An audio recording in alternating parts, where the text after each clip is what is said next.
आपातकाल पर केंद्र सरकार ने ऐलान किया है कि अब देश में संविधान हत्या दिवस भी मनाया जाएगा। इस पर कांग्रेस हमलावर हो गई है। हाल ही में लोकसभा स्पीकर ने सदन में आपातकाल के खिलाफ प्रस्ताव पढ़ा था, जिसका विरोध कांग्रेस ने किया था। अब केंद्र सरकार ने आपातकाल के लिए यानी 25 जून को संविधान हत्या दिवस मनाने का ऐलान किया है और सरकार के इस फैसले के बाद कैसे रिएक्शन सामने आए हैं, एक रिपोर्ट के जरिए आपको दिखाते हैं।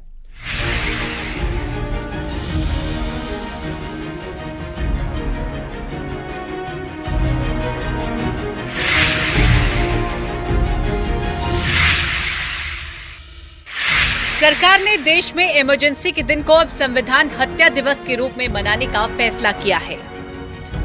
केंद्र सरकार ने देश में 25 जून 1975 को लगी इमरजेंसी को लोकतंत्र की आत्मा का गला घोटने वाला दिन बताया है। सरकार का कहना है कि ये दिन उन लोगों के योगदान की याद दिलाएगा जिन्होंने 1975 के आपातकाल का आम मानवीय दर्द झेला है।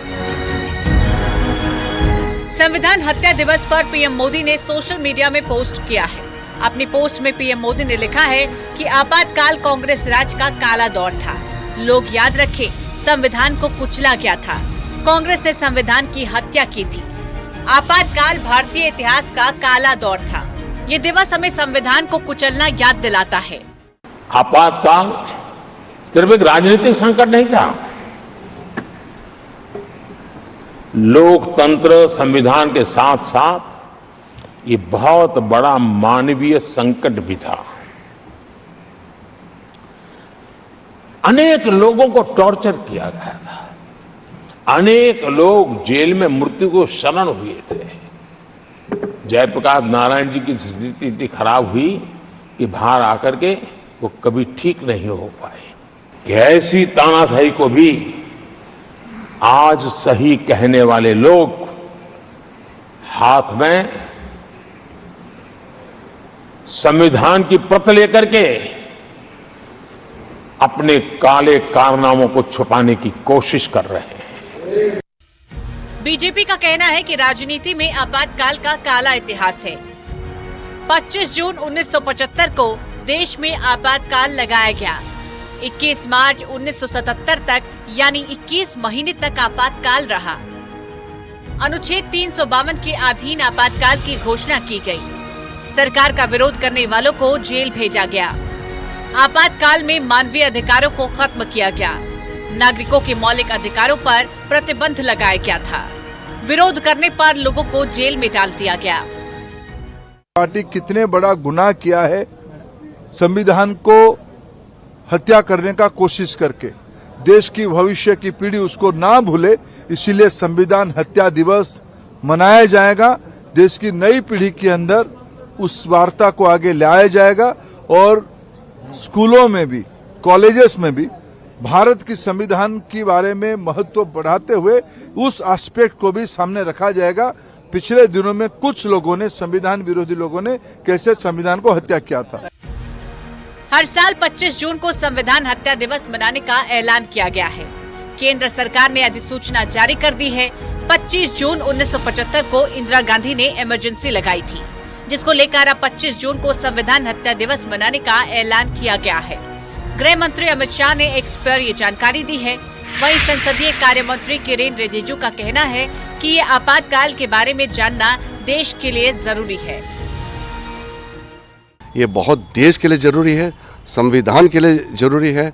और डॉक्टर बाबा साहेब BR अम्बेडकर जी ने जो संविधान दिया है इस देश को, उस संविधान का रक्षा करना हम सबका दायित्व है। और कांग्रेस पार्टी संविधान की हत्या करते हैं और फिर नाटक करता है, संविधान का कॉपी पकड़ के लहराने का नाटक करता है। ये बहुत गलत बात है। वहीं इसे लेकर कांग्रेस नेता इमरान प्रतापगढ़ी का कहना है, देश जानता है कि पिछले 10 साल से किसने अघोषित आपातकाल रखा गया है। लेकिन देश जानता है पिछले 10 साल से देश में किसने अघोषित आपातकाल लगा रखा। देश जानता है इस बात। देश जानता है कि संविधान बदलने की बात किन किन नेताओं ने की है। उसको एक एक चेहरे याद हैं। देश को याद है अनंत हेगड़े, देश को याद है अरुण गोविल, देश को याद है लल्लू सिंह, देश को याद है दिया कुमारी। तो भाजपा इस तरह की कोई भी कवायद करके इस मुद्दे से पीछा नहीं छुड़ा सकती। कांग्रेस पार्टी और पूरा इंडिया गठबंधन संविधान बचाने के लिए एकजुट होकर के खड़ा है। हम भारतीय जनता पार्टी को संविधान से रत्ती भर भी छेड़छाड़ नहीं करने देंगे। इससे ध्यान हटाने के लिए कोई भी नोटिफिकेशन करें। यूपी कांग्रेस अध्यक्ष अजय राय का कहना है कि राहुल गांधी ने संविधान को हाथ में तब लिया जब अनंत हेगड़े ने लालू सिंह और अरुण गोविल ने 400 पार होने के बाद संविधान बदलने की बात कही थी। नहीं, ये बताना चाहिए कि राहुल गांधी जी ने संविधान हाथ में कब लिया, ये भी तो बोले। शुरू से राहुल गांधी जी हाथ में संविधान लेके तो नहीं चल रहे थे। संविधान उन्होंने कब थामा? जब इनके मंत्री अनंत हेगड़े ने, कर्नाटक के जो सांसद थे, भारत सरकार के मंत्री, उन्होंने जब ये बात कही 400 आप सीट दीजिए, हम संविधान बदलेंगे। जब इनके सांसद, अयोध्या के सांसद लल्लू सिंह ने कहा संविधान बदलने के लिए, जब इनके सांसद मेरठ के अरुण गोविल ने कहा और एक और किसी ने बोला, तब राहुल गांधी जी को लगा कि अरे ये तो बहुत स्थिति खराब होने वाली है, संविधान बदल देंगे। तब राहुल जी ने हाथ में उस संविधान की वो पूरी किताब ली, बुक ली और जनता के बीच में जाकर संविधान की बात कही है। 2024 के चुनाव में संविधान एक बड़ा मुद्दा था। राहुल गांधी ने अपनी हर रैली में संविधान की कॉपी दिखाकर बीजेपी पर इसे खत्म करने के आरोप लगाए थे। बीजेपी ने इसके काउंटर की कई कोशिशें की, लेकिन पार्टी सफल नहीं हो पाई। इसका असर नतीजों पर भी देखने को मिला।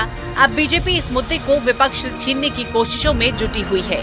बीजेपी के लिए आपातकाल का दिन यानी 25 जून एक बड़ा मौका है।